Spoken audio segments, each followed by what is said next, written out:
Welcome back to another technical deep dive here in the debug zone. Today we're tackling a big question and breaking it down with us from other users. Hopefully this clears up some misconceptions and helps you get the answer you need. So buckle up, stay a little curious, and let's jump right in.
And that's a wrap.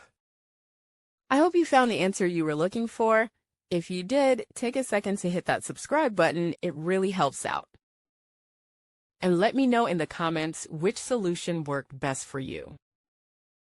See you next time in the debug zone.